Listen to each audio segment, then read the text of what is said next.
Portion പക്വയുടെ ഭാഗമായിട്ട് April 12-ാം തീയതി സംഘടിപ്പിക്കേണ്ട പരിപാടി സോഷ്യൽ മീഡിയ ക്യാമ്പയിനിങ് ആണ്. അതായത് പോഷൻ പക്വയുമായി ബന്ധപ്പെട്ടുള്ള പോസ്റ്ററുകൾ, മറ്റു വിശദാംശങ്ങൾ തുടങ്ങിയവ ഗുണഭോക്താക്കളുടെ വാട്സപ്പ് ഗ്രൂപ്പുകളിലേക്ക് അയക്കുകയും അതോടൊപ്പം അവ വാട്സപ്പ്, ഫേസ്ബുക്ക്, ഇൻസ്റ്റഗ്രാം പോലെയുള്ള സാമൂഹ്യ മാധ്യമങ്ങളിൽ സ്റ്റാറ്റസായി വെക്കുകയും ചെയ്യുകയാണ് വേണ്ടത്. അപ്പോൾ ഈ ഒരു പ്രവർത്തനം ജനന്തോളം ഡാഷ്ബോർഡിൽ അതേഴ്സ് എന്ന തീമിൽ IEC ഡിസമിനേഷൻ എന്ന ആക്ടിവിറ്റി ആയിട്ട് രേഖപ്പെടുത്തുകയാണ് വേണ്ടത്. അപ്പോൾ അതിനായിട്ട് ആദ്യം ജനന്തോളം ഡാഷ്ബോർഡിൻ്റെ ലിങ്കിൽ ക്ലിക്ക് ചെയ്ത് ഡാഷ്ബോർഡ് ഓപ്പൺ ചെയ്യുക. അപ്പോൾ ഇതേ രീതിയിൽ ലോഗിൻ പേജ് വരും. സാധാരണ പോലെ തന്നെ യൂസർ നെയിമും പാസ്വേഡും നൽകി ലോഗിൻ ചെയ്യുക. അപ്പോൾ ഇതേ രീതിയിൽ ആക്ടിവിറ്റി പാർട്ടിസിപ്പേഷൻ ഫോം ഓപ്പൺ ആയിട്ട് വരും. അതിൽ സെലക്ട് തീം എന്നതിൽ ക്ലിക്ക് ചെയ്യുക. അപ്പോൾ ഇതേ രീതിയിൽ തീമുകളുടെ ലിസ്റ്റ് ഓപ്പൺ ആയിട്ട് വരും. അതിലേറ്റവും താഴെ കാണുന്ന അതേഴ്സ് എന്ന തീം സെലക്ട് ചെയ്യുക.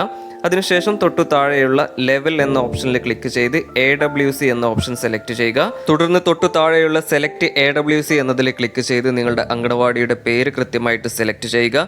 അതിനുശേഷം സെലക്ട് ആക്ടിവിറ്റി എന്നതിൽ ക്ലിക്ക് ചെയ്ത് IEC ഡിസമിനേഷൻ എന്ന ഓപ്ഷൻ സെലക്ട് ചെയ്യുക. അതിനുശേഷം ഇവന്റ് ഡേറ്റ് എന്നതിൽ ക്ലിക്ക് ചെയ്ത് നമ്മുടെ പരിപാടിയുടെ തീയതി കൃത്യമായിട്ട് സെലക്ട് ചെയ്യുക.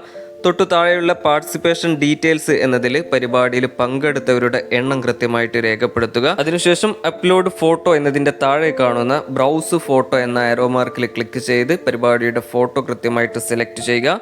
തുടർന്ന് ഏറ്റവും താഴെയുള്ള സബ്മിറ്റ് എന്ന ബട്ടണിൽ ക്ലിക്ക് ചെയ്ത് ഫോം സബ്മിറ്റ് ചെയ്യുക. അപ്പോൾ ഈ രീതിയിലാണ് 12-ാം തീയതിയിലെ പ്രവർത്തനം ജനന്തോളം ഡാഷ്ബോർഡിൽ രേഖപ്പെടുത്തേണ്ടത്. തുടർന്നുള്ള ദിവസങ്ങളിലെ പ്രവർത്തനങ്ങളുടെ വിശദാംശങ്ങൾ അടുത്ത വീഡിയോകളിലൂടെ നിങ്ങളിലേക്ക് എത്തിക്കുന്നതായിരിക്കും. അപ്പോൾ ഇത്തരം വീഡിയോകൾ നിങ്ങൾക്ക് ഉപകാരപ്രദമാകുന്നുണ്ടെങ്കിൽ വീഡിയോ ലൈക്ക് ചെയ്യാനും തുടർന്നും ഇത്തരത്തിലുള്ള വീഡിയോകൾ ലഭിക്കുന്നതിനായിട്ട് നമ്മുടെ പോഷൻ മാസ്റ്റർ എന്ന യൂട്യൂബ് ചാനൽ സബ്സ്ക്രൈബ് ചെയ്യാനും മറക്കരുത്.